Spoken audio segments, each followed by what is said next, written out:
Good morning student, मैं गीता एक बार फिर से एक नई वीडियो के साथ डैट इज़ हम आज स्टार्ट करेंगे unit second that is structure of atom.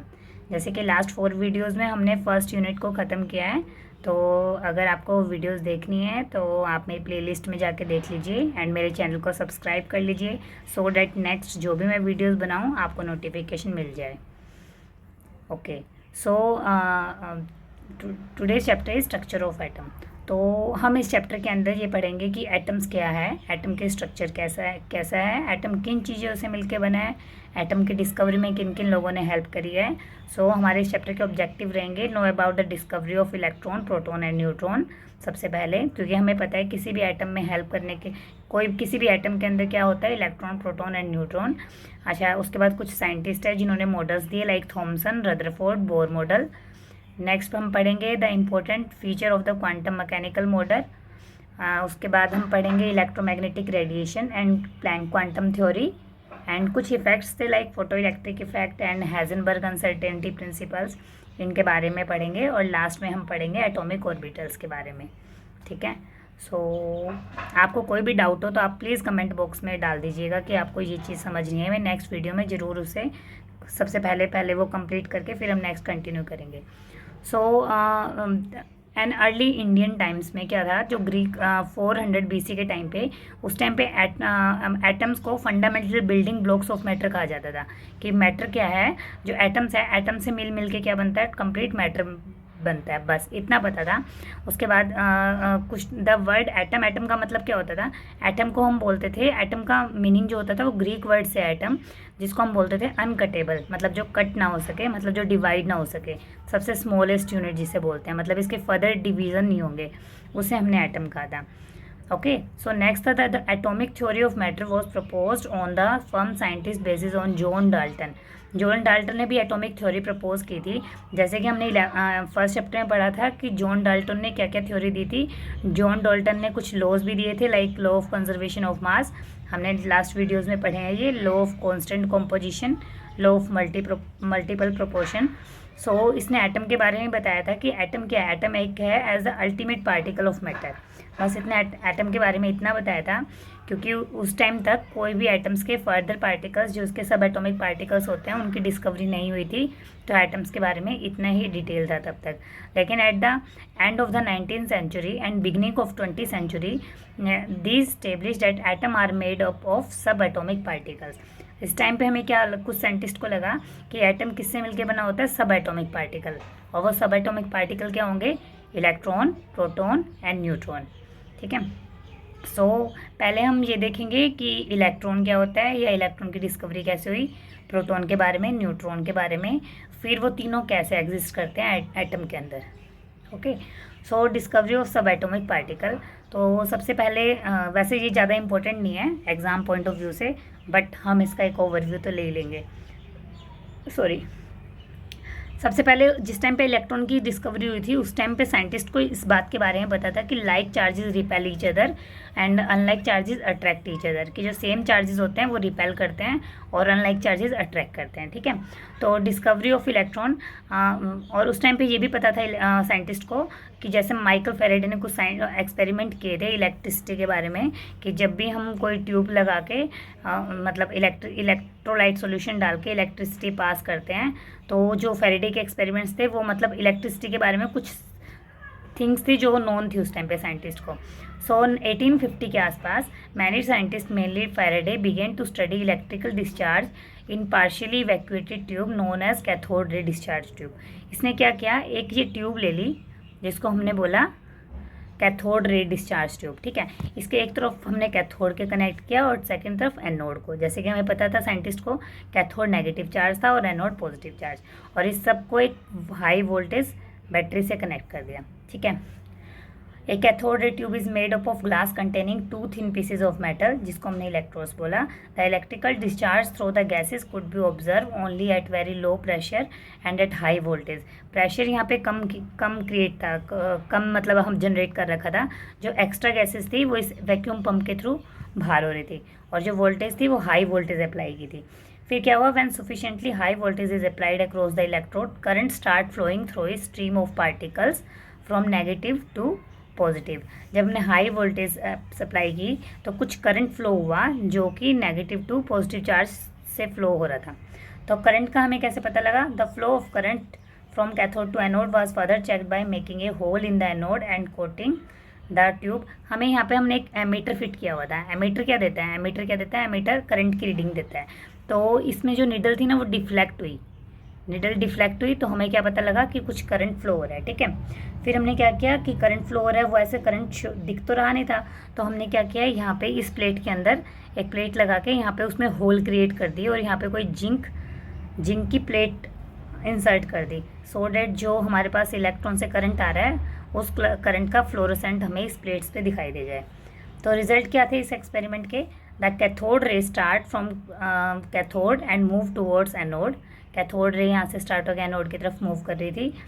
This rays themselves are not visible. जैसे कि हमें पता है कि ये रेज थी जो विजिबल नहीं थी, बट इसका बिहेवियर हमने कैन बी ऑब्जर्व। कैसे ऑब्जर्व किया था? With the help of certain kind of material. जो मटेरियल हमने यहाँ लगाया था, यहाँ पुट ऑन किया था। ये व्हेन दीज रे after passing through anode strike the zinc sulphide coating, a bright spot is develop. इस जिंक सल्फाइड कोटिंग के ऊपर एक ब्राइट स्पॉट शो हुआ था, जो कि आज हम टेलीविज़न पिक्चर्स में देखते हैं ना, वो इसी की एप्लीकेशंस है। और हमने क्या देखा था कि इन the absence and presence of electrical and magnetic field ये रेस स्ट्रेट ट्रैवल कर रहे हैं। कैसे कि जैसे अगर हमने यहाँ पे कोई इलेक्ट्रिक फील्ड अप्लाई किया, लाइक यहाँ कोई पॉजिटिव चार्ज फील्ड अप्लाई किया है, तो ये जो रेस थी ना वो इधर की तरफ अट्रैक्ट हो रही थी, क्योंकि नेगेटिव चार्ज पार्टिकल है। हमें पहले से पता था like charge repel each other and unlike charge attract each other. So negative किसकी तरफ जाएगा? पॉजिटिव की तरफ। लेकिन विदाउट जब हम मैग्नेटिक और इलेक्ट्रिक फील्ड अप्लाई नहीं किया हुआ था तो ये स्ट्रेट लाइन में मूव कर रही थी। ठीक है, सो नेक्स्ट था the characteristics of cathode ray electron do not depend upon the material of electrode. जो इस रेस की थी करेक्टरिस्टिक्स थी वो उस इलेक्ट्रोड के ऊपर डिपेंड नहीं कर रही थी, ना ही उसके अंदर जो गैसेस प्रेजेंट थी उसके ऊपर डिपेंड कर रही थी। तो हमें यहाँ से बस ये पता लगा कि we can conclude that electron are basic unit constitute of all the atom. हमें इलेक्ट्रॉन की डिस्कवरी का पता लगा, इलेक्ट्रॉन का चार्ज पता लगा कि नेगेटिव चार्ज है। सो हमने ये मान लिया कि जो इलेक्ट्रॉन है वो बेसिक कॉन्स्टिट्यूट है किसका? एटम का। ये हमारा एटम हो गया। ठीक है, हमें इतना पता लगा अभी। सॉरी, नेक्स्ट है charge to mass ratio of electron. ठीक है, तो जे थॉमसन जो साइंटिस्ट थे उन्होंने क्या किया कि चार्ज तो हमें पता था इलेक्ट्रॉन का, तो उन्होंने क्या किया, उन्होंने charge to mass ratio calculate किया सो डैट कि हम इसके ऊपर मास कैलकुलेट कर ले इलेक्ट्रॉन के ऊपर। तो इन्होंने the ratio of electrical charge to mass of electron ये कैलकुलेट किया। ये कैसे कैलकुलेट किया? इस मेथड से, इस ऑपरेटस से। The apparatus to determine the charge to the mass ratio of electron. क्या किया कि कैथोड है, ये एनोड है, यहाँ से इलेक्ट्रॉन फ्लो हो रहे हैं। ठीक है, इलेक्ट्रॉन फ्लो होके द मैग्नीट्यूड ऑफ द यहाँ पे देखते हैं एक minute, when only electric field is applied. जब हमने सिर्फ इलेक्ट्रिक फील्ड अप्लाइड किया तो क्या किया, the electron deviate from the path and heat the cathode ray tube at point A. तो ए पे हीट किया इलेक्ट्रॉन ने। जब हमने मैग्नेटिक फील्ड अप्लाई किया, यहाँ पे ये मैग्नेटिक फील्ड अप्लाई किया, नॉर्थ साउथ मैग्नेटिक का है, ये इलेक्ट्रिक का है। जब हमने मैग्नेटिक फील्ड अप्लाई किया तो जो रे थी उसने सी के ऊपर हिट किया। ठीक है, by carefully balancing the electric and magnetic strength it is possible to bring back the electron to the path which is follow in the absence of electrical और magnetic field and screen hit to the B.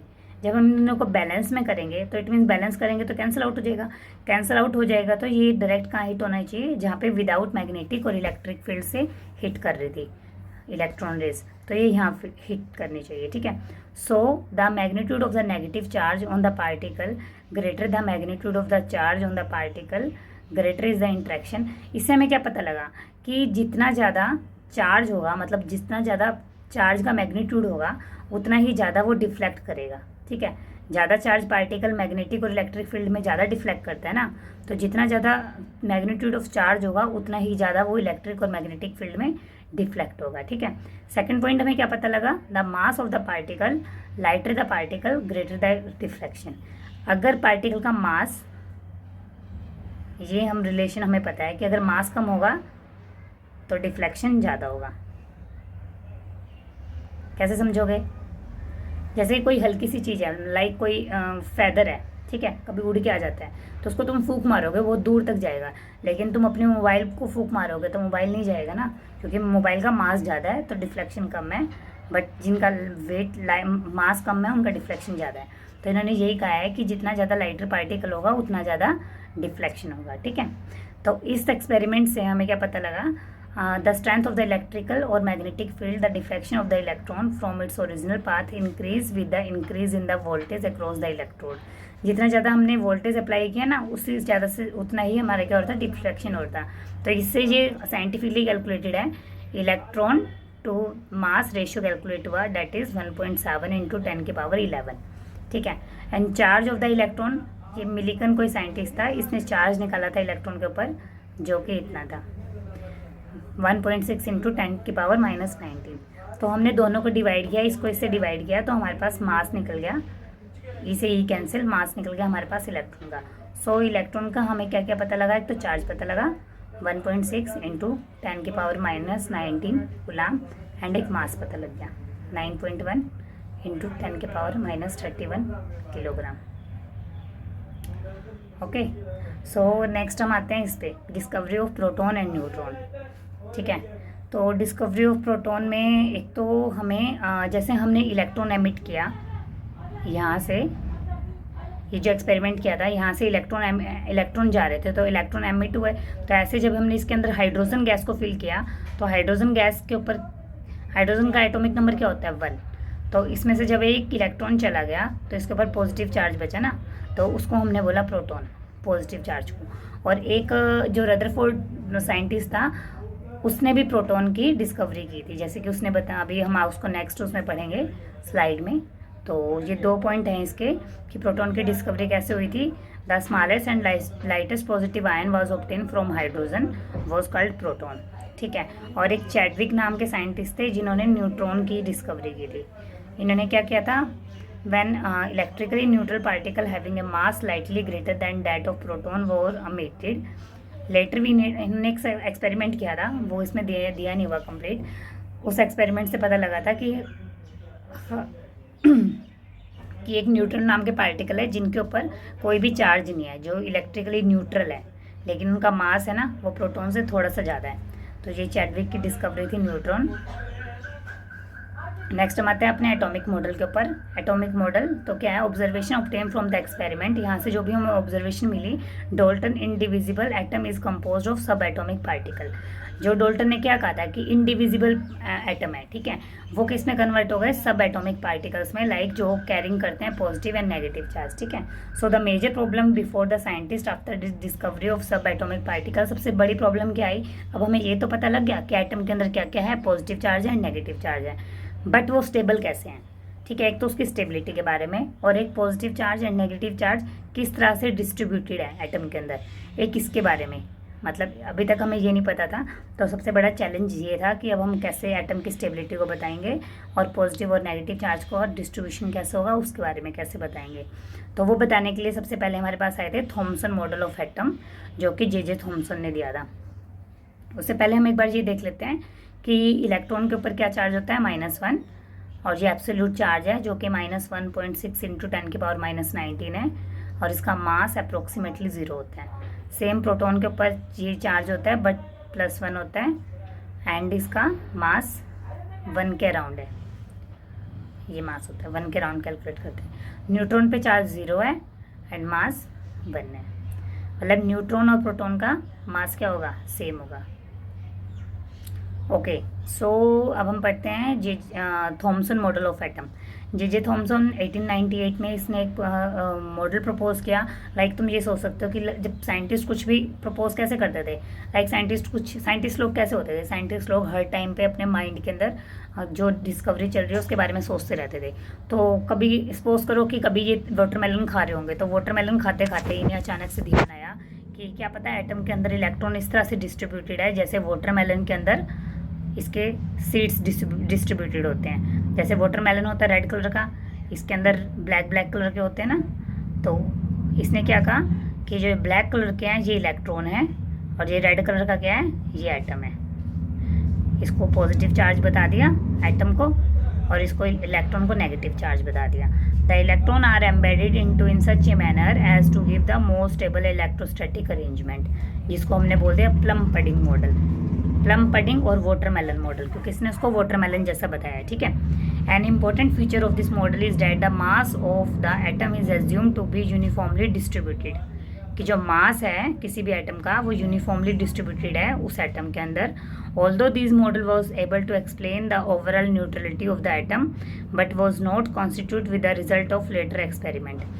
इन्होंने ये तो बता दिया कि positive charge atom है and negatively इसके अंदर चार्ज इलेक्ट्रॉन है और ये स्टेबल भी है, बट जो बाद में एक्सपेरिमेंट हुए थे तो उनको ये एक्सप्लेन नहीं कर पाया था। सो ये इसका प्लम पडिंग मॉडल है, जिसको ये जे थॉमसन का है।